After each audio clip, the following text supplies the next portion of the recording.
Adversity is often the seedbed of opportunity. Bad circumstances have a way of bringing out the best in us. Mark Batterson. Hello, how do you do? And what's up everyone? Welcome to another life lesson video here at Step Up to Greatness with me, Dustin Gruss, your greatness facilitator. You know how we do it around here. This is a great place to get tips, tricks, life hacks, stories of inspiration to help with your motivation and move you forward to a life of greatness.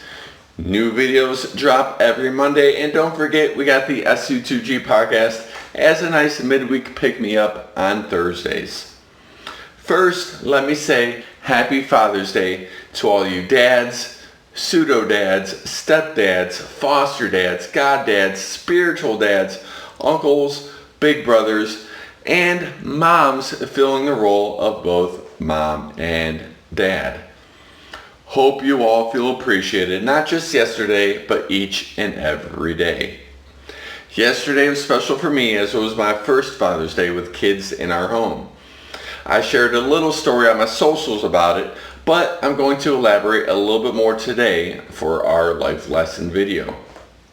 When my wife Leanne and I first found out about our infertility, one of the things we took as a loss was that we weren't going to get to have that sweet, special moment where she tells me she's expecting in a cute and creative way. And that was really disappointing because I'm a sucker for those kinds of things and those videos that you see on the internet.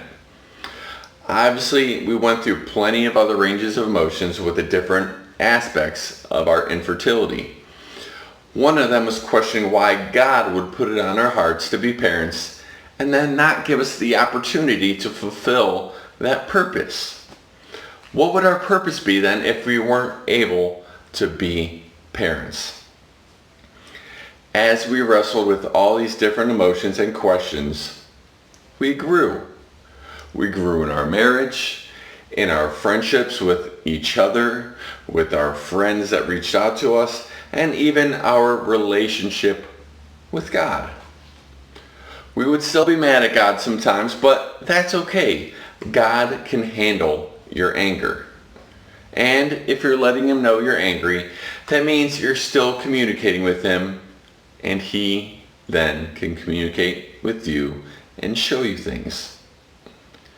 Leanne got to use her motherly instincts at her new job in children's ministry. I've been able to share my experience and offer encouragement through this platform as greatness facilitator, as well as serving on team on an annual spiritual retreat where I got to lift up other men who were having problems with conceiving and fertility. Our parenting instincts kicked up another notch when we got our sweet dog Eva.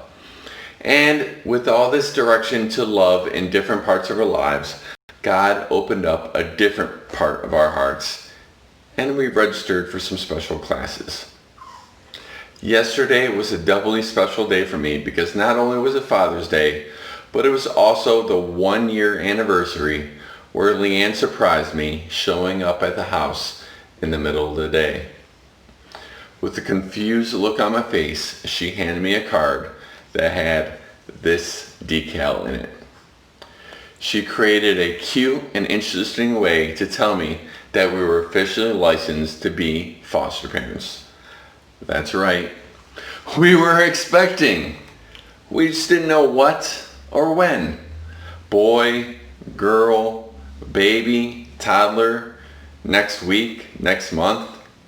Well, we weren't kept waiting long, as within 30 minutes of us telling the county we were ready when they had a placement for us, they called us to say we had our first placement, a baby boy and a toddler girl.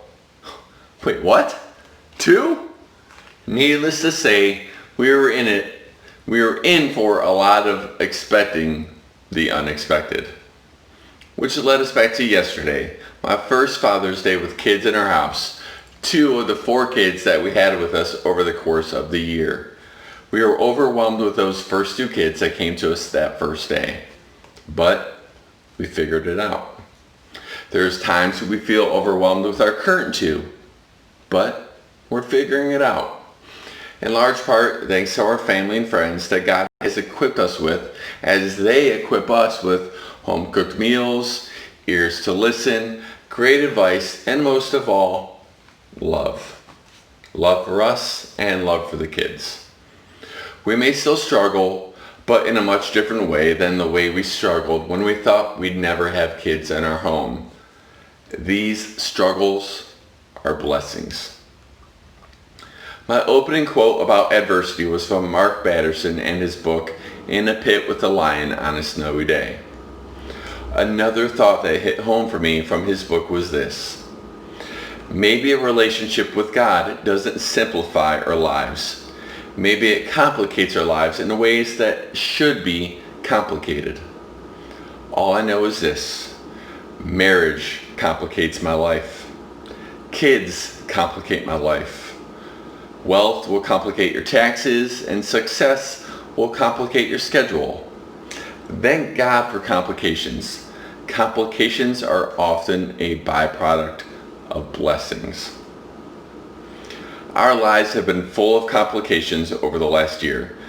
Sometimes sleepless nights because, honestly, adequate sleep is a dream itself. But in some of those nights we've had moments that will stay with us forever. We've provided love and safety to kids that were in need of it. We've come into supportive and caring friendships that we may not have had otherwise. We've been able to share our experience with others who were considering the foster experience but weren't really sure until now. Which means their lives are about to get complicated, but they're going to help kids in a complicated situation. If you take a look at situations in your past, times where things were complicated, I bet you'll be able to see a blessing that came out of it. And if you're in a complicated time now, I have a little more advice for you, courtesy again of Mark Batterson.